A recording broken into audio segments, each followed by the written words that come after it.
Alright everyone, propaganda keeps getting more and more friggin' transparent. Take a look at this one, link in the description, archived of course. This one comes from The Hill. They released a tweet the other day, linking to an article. And the picture they used literally self-refutes the title of the article. It's so... This is beyond CNN. This is even beyond The Atlantic. I think that they actually win the award so far this year for the fakest news, because it's a 180 from reality according to their own post. Their post is about how Trump held a rally in North Carolina, I think, and again, link in the description, archived, and supposedly people weren't wearing masks, and neither was Trump. Now, Trump admittedly wasn't wearing a mask at this rally. When you're speaking in front of a crowd for an extended period, wearing a mask doesn't make a lot of sense. You have to project your voice. The mask prevents that from happening. Trump was never within proximity to anyone. It's not a risk to anyone. It's not a risk to him. It's bullshit to suspect that it is. But the idea that the crowd wasn't wearing masks is completely defeated by the picture that they actually put up on the tweet itself. And they took it down and changed the picture out to just a picture of Trump.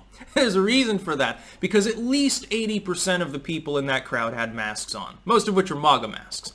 People called them out on this, on their tweet.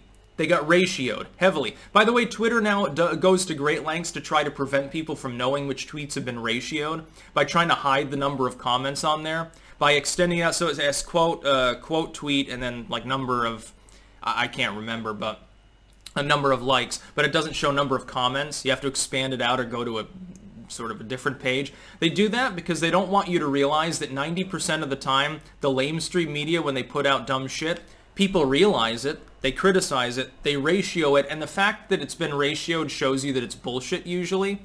It's unpopular. And keep in mind, Twitter is generally comprised of liberals and leftists. That's the bulk of people on Twitter. It's almost a left-wing echo chamber at this point. It's like, you know, you see the average Twitter user's like got an avatar that's Karl Marx or something like that, and that's basically the intelligence of the platform itself. Dorsey, at this point, loves to ban people for defending Kyle Rittenhouse. Meanwhile, there are tweets up there openly advocating political violence that have been there for weeks. Tim Pool tweeted one out the other day. I think I had responded to it at the time. I reported it. It's not going anywhere because it's a person advocating violence towards whites. Explicitly, technically a terroristic threat. Twitter's not going to remove that shit. It's perfectly allowed. But Lord help you if you should say something mildly politically incorrect 5 years ago. Jack Dorsey will find out and make sure that you're banned. This is self-refuting fake news, though. And so, again, you have to archive. When things like this happen, when you see a really juicy, potentially ratioed tweet, make sure to run it through archive.today. And by the way, Google is now censoring it by keeping archive.today from coming up actually in the results when you Google that exact term. You have to put it in the actual browser itself up top. You can't do it on Google search. Try it for yourself, archive.today or archive.vn. See if the result comes up. For half of you, it won't. There's a reason for that. They hate these archiving services. They compromise the Wayback Machine. This is the last truly functional archival service that we have. All of these legacy media sites have probably paid Google to try to block it so that it shrinks, so that it's less usable. I don't know that it's going to work, though. I think it seems to be solvent. It definitely is fairly fast. Always archive news links before you share them out. Never send me a news link that you haven't run through an archive. It saves me a step, number one, and it prevents them from getting an extra click for ad revenue, number two. Not that I don't block ads, but they get metrics on Alexa and so forth based on those clicks. If it's on an archival service, they don't get jack shit because it's an archive page. It's not even controlled by them.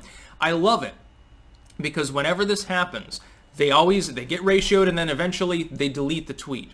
That's why you have to archive it, because they'll delete it and then they'll replace it with something that doesn't get ratioed. Usually. Sometimes the second one. I think, didn't MTV News, I think, did that with their, they had a video. This was like 5-6 years ago.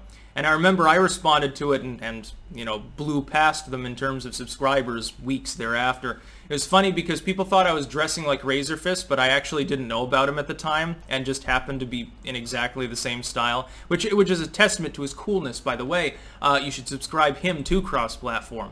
Razorfist, Rageaholic. Just watch some of his rants and you'll see why you need to sub to him.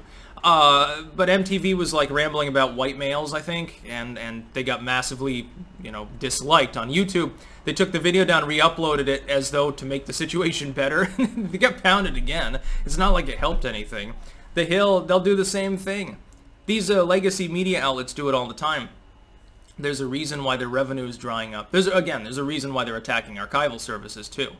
They're fucking terrified. It'd be funny, you archive the archive. Sometimes people use the Wayback Machine, and I'm tempted to run that through archive.is, simply because the Wayback Machine now deletes things for political reasons. Don't use the Wayback Machine. I would have recommended it 2 years ago. Now it's pointless. It's slower. You have to run it through tinyURL if you're going to share that fucking URL anywhere online for creation purposes. Anyway, it's an extra step you don't need to take.